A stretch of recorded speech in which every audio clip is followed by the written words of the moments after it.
So here we are in the engine room on Independence looking at my Parmax 4 40 psi model 31620-0092 water pump.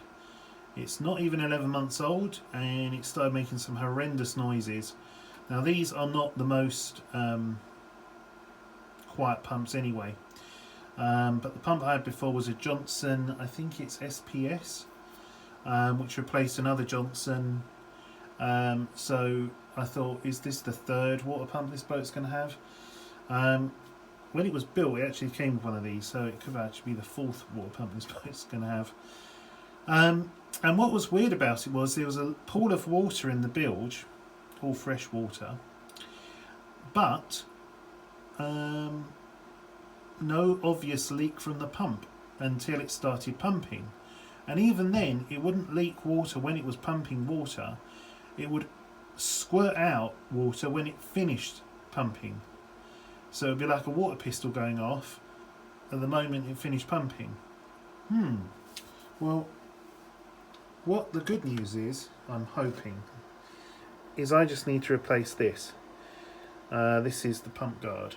Now, I need one of these because this water in that pipe here, which I've used a handy dandy felt tip pen as a bung to stop the water siphoning out of, will not reach round and curve in to the inlet there, but it will fit perfectly with this in line. But what seems to have happened is this, can you see that?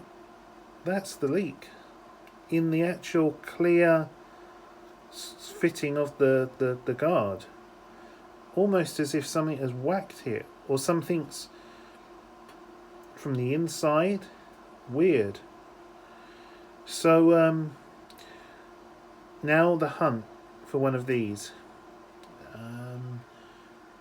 Brian Ward's have one, but it's not this one. They will have to sell me a bit of brass fitting because they haven't got one with this. I'll have to fabricate kind of a union. So although they do have this one on order, so now I've got it off, I'm going to just see how bad that is. Otherwise, ASAP Supplies, which is where I bought this from.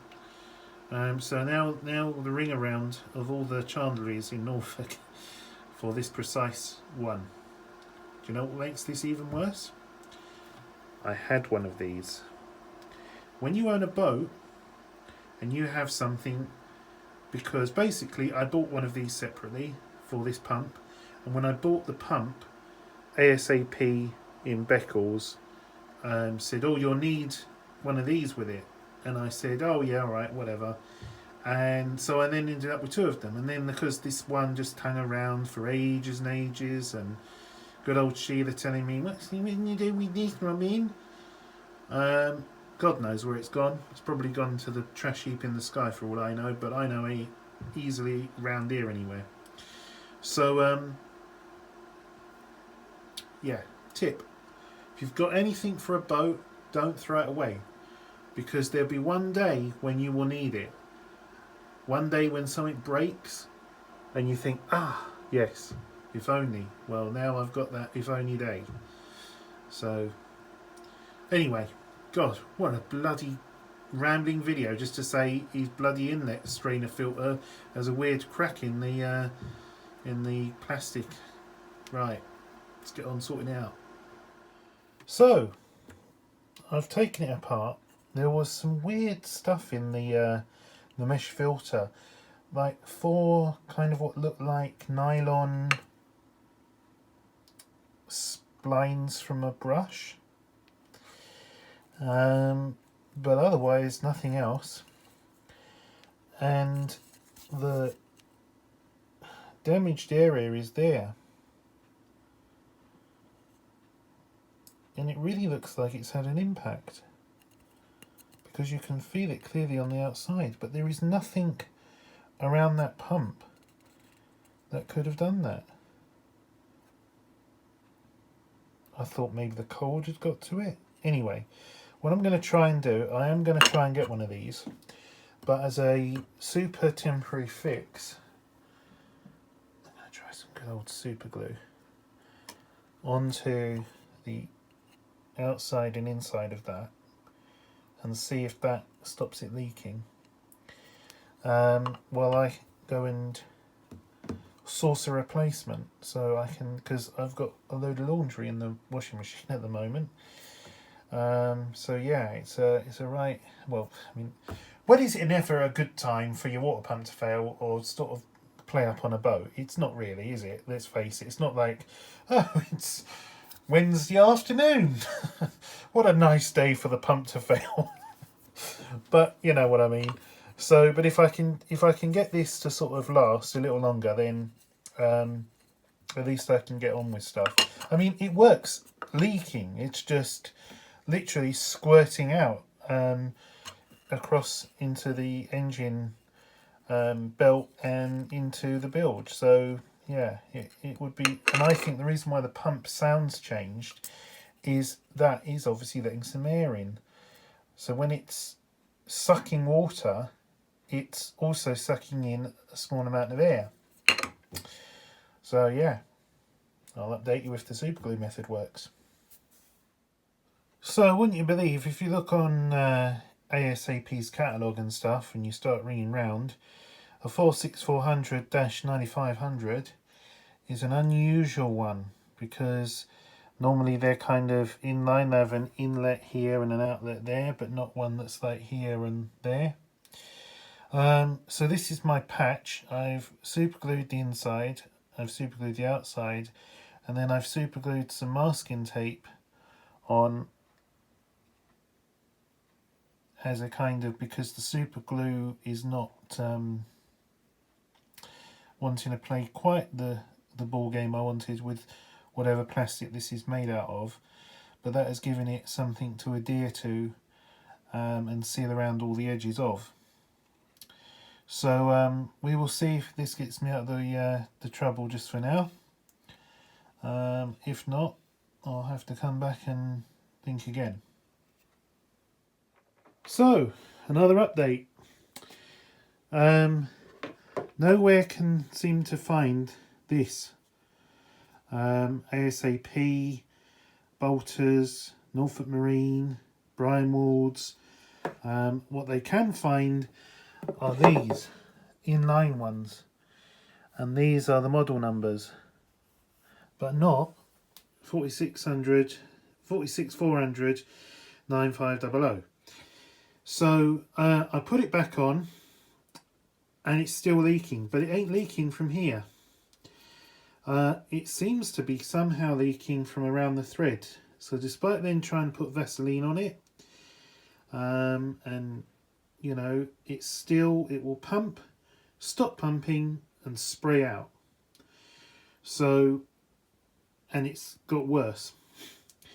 So what I've done is I've gone to Brian Ward's and I've bought some hose, and I'm going to use the quick connector that would have gone in here, that will now go into the actual pump assembly itself, and then this here will go in this part of the hose here. I've got to cut it to the right length obviously, and connect to my existing water hose, which is currently too short to reach the pump inlet. And then I will try and order one of these. ASAP said it could take 3 or 4 weeks. Everything from Jabsco's really behind, slow because of the pandemic. So at least this, I'm really hoping that I'm not an idiot and I'm thinking it's coming from this, when actually it's coming from the quick connect on the pump. If it's coming from the quick connect on the pump, then obviously all of this is in vain. But back down to the engine room. It's in, as usual, anything on a boat, right pain in the arse place to get to and reach across.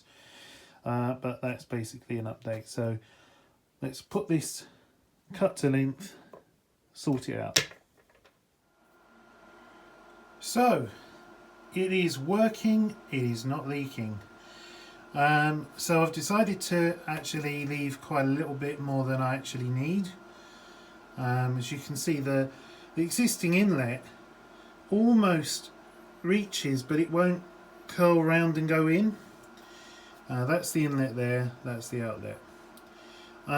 So what this has enabled me to do is, obviously there was nothing to hold this pipe, so by running a little extra of this, that is really firmly held here.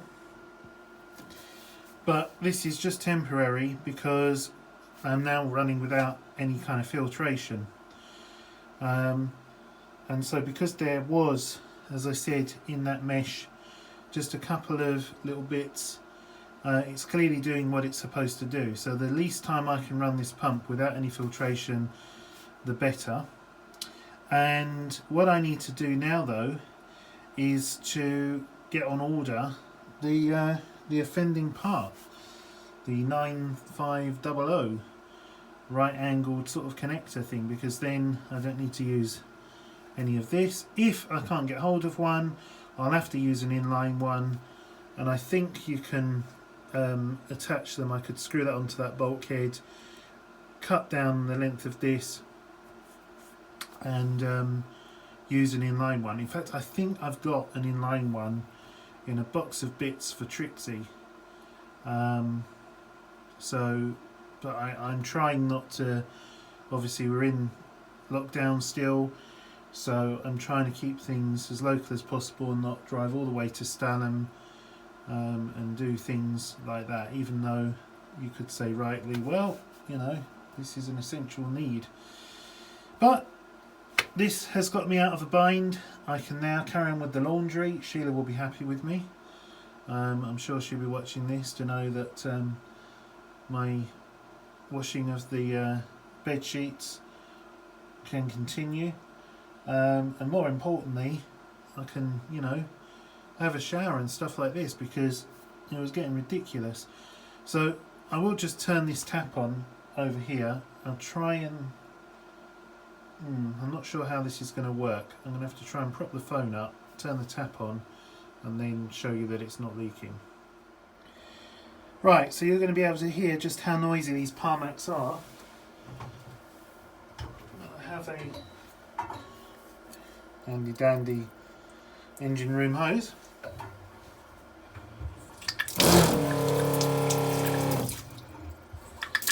I'm turning that on and off.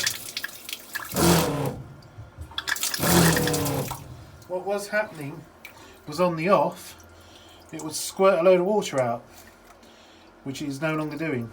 And although this is pulsing a little bit because it is held quite firmly in there, and that really is quite firmly, it's not putting pressure on the quick connect, and it's not putting too much sort of pulsing on the actual hose. So for a quick bodge, not bad going. Now wet vac the bilge, because the wonderful design feature of this boat is that if water gets in down here, it has no way to drain to the main bilge until it reaches over the level of the what do you call these things? Used to know what they were once, now I've forgotten. Anyway, it has to overtop that. So yeah, the main bilge runs under here, as you can see. So and yes I know the engine room is looking a bit of a mess, but this is on my list of things to do. I just really find it way down there to literally be on your hands and knees cleaning and, you know, worrying about stuff like maybe putting a bit of bilge paint on and smartening up the white. But the main thing is I've got a water pump, and now I can get on with vacuuming it. And isn't that just the largest cheap eater you ever did see?